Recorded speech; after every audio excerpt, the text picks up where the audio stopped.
Hello दोस्तों, कैसे हैं आप सब लोग। उम्मीद करता हूं काफ़ी अच्छे होंगे। तो दोस्तों, एकम्स ड्रग्स एंड फार्मास्यूटिकल्स का जो आईपीओ, इस आईपीओ में अप्लाई करने के लिए आज की तारीख में आखिरी दिन है। तो क्या इस आईपीओ में अप्लाई करना चाहिए, नहीं करना चाहिए, इस पर हमारा फाइनल डिसीजन क्या है और 2 दिन के अंदर इसको सब्सक्रिप्शन कैसा मिला है, उसके अलावा लेटेस्ट ग्रे मार्केट का प्रीमियम क्या चल रहा है, उसके अलावा सीएगल इंडिया का आईपीओ आज 1 अगस्त है, ओपन हो गया है।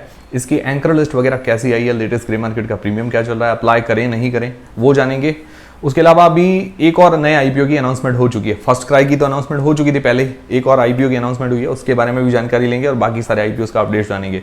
वीडियो शुरू करने से पहले दोस्तों, टेलीग्राम, इंस्टाग्राम और फ्री में डीमेट अकाउंट सबकी लिंक डिस्क्रिप्शन के अंदर आपको मिल जाएगी। तो सबसे पहले एकम्स ड्रग्स एंड फार्मास्यूटिकल्स का आईपीओ 2 दिन के अंदर 4.46 गुना सब्सक्राइब हुआ है। 4587 करोड़ रुपए, 4587 करोड़ रुपए लगे हैं 2 दिन के अंदर। बढ़िया पैसा लगा है और अच्छा सब्सक्रिप्शन है।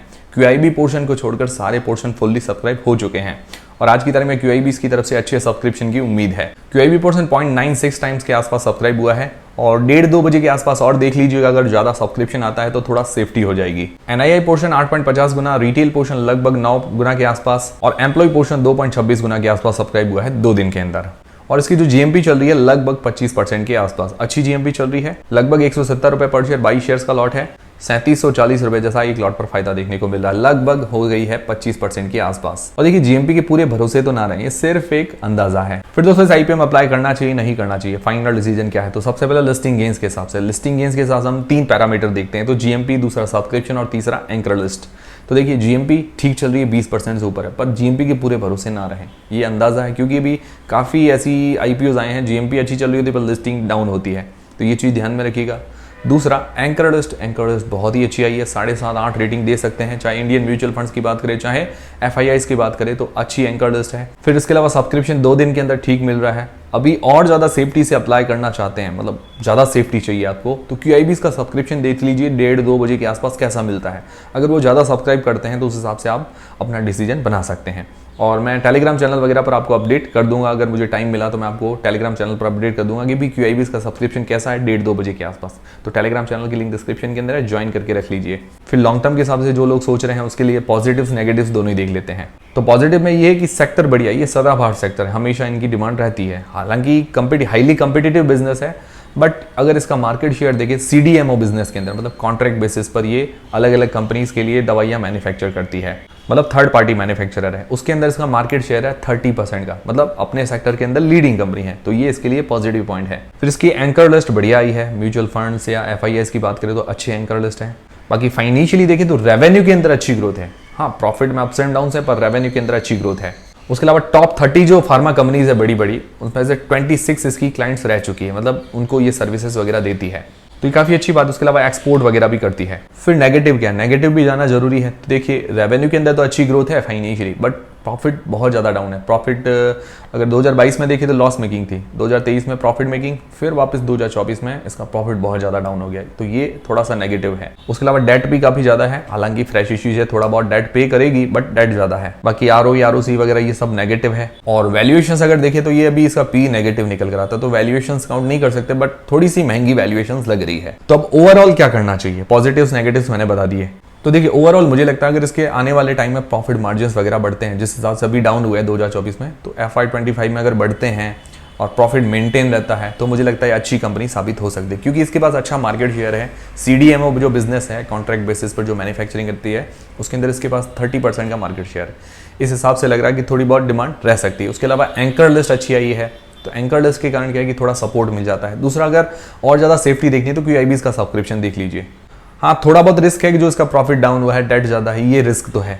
ओवरऑल लग रहा है कि भाई निराश नहीं करनी चाहिए। तो उम्मीद करता हूँ जानकारी क्लियर हुई होगी। क्लियर हुई है तो वीडियो को लाइक जरूर करें। तो क्या आप इस आईपीओ में अप्लाई करेंगे नहीं करेंगे, और करेंगे तो लिस्टिंग गेन्स के हिसाब से, लॉन्ग टर्म के हिसाब से मुझे कमेंट करके जरूर बताइएगा। पर्सनली मेरा भी विचार है 1-2 लॉट रिटेल कैटेगरी में अप्लाई करने का। फिर दोस्तों, सीएगल इंडिया की एंकर लिस्ट आ चुकी है, जो कि आज की तारीख में ओपन हो चुका है। शाम को इसका और अपडेट दूंगा सब्सक्रिप्शन वगैरह पर। तो एंकर लिस्ट के द्वारा जो 375 करोड़ रुपए जुटाए गए हैं, काफी बढ़िया बात है। और इसकी एंकर लिस्ट बहुत ही शानदार आई है। अगर एकम्स ड्रग्स से कंपेयर करें तो उससे भी बढ़िया इसकी एंकर लिस्ट है। म्यूचुअल फंड्स के अंदर अगर बात करें तो HDFC, ICICI, एक्सिस, निपॉन, बंधन mutual fund, Tata, Kotak, bank of India mutual fund, तो ये सारे म्यूचुअल फंड बड़े बड़े नाम शामिल हैं। एक SBI नहीं है, बाकी उसके अलावा लगभग सारे बड़े नाम हैं। तो बढ़िया म्यूचुअल फंड की लिस्ट फिर FIIs की अगर बात करें, मतलब फॉरेन इंस्टीट्यूशनल इन्वेस्टर्स की, उसके अंदर नोमुरा, गोल्डमैन सैक्स, Morgan Stanley, Societe Generale, Citigroup, Natixis, Carmignac, तो ऐसे कई बड़े नाम शामिल हैं। तो FIIs लिस्ट के अंदर भी देखें तो बहुत ही बढ़िया एंकर लिस्ट है। फिर उसके अलावा इंडियन इंश्योरेंस कंपनीज जैसे SBI इंश्योरेंस है, बजाज लाइफ है, उसके अलावा मैक्स लाइफ है, ऐसे बड़े नाम शामिल हैं।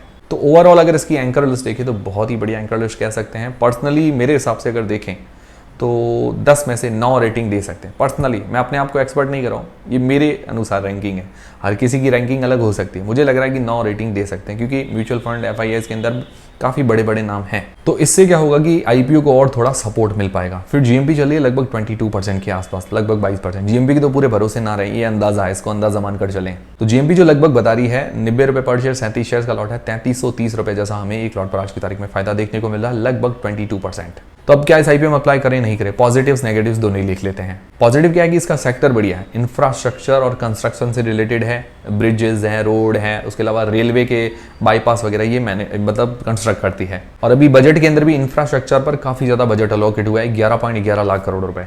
तो मतलब इंफ्रास्ट्रक्चर पर गवर्नमेंट का काफ़ी फोकस है। इससे क्या होगा कि इसको थोड़ा बहुत फायदा मिल सकता है, जो भी इंफ्रास्ट्रक्चर से रिलेटेड कंपनीज है उनको फायदा मिलना ही है। और उसके अलावा इसकी ऑर्डर बुक है 9470 करोड़ रुपए की, मतलब अच्छी ऑर्डर बुक है और काफ़ी टाइम से मेंटेन करके बैठी, 3-4 साल से लगभग इतनी ऑर्डर बुक है इसकी। बाकी फाइनेंशियली देखिए तो फाइनेंशियली बढ़िया है, रेवेन्यू प्रॉफिट के अंदर बहुत अच्छी ग्रोथ है, मतलब 60-10 अगर देखें तो अच्छी ग्रोथ देखने को मिल रही है।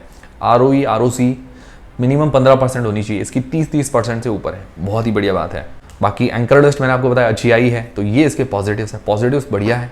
फिर नेगेटिव क्या है, नेगेटिव के अंदर इसके ऊपर डेट बात काफ़ी ज़्यादा है।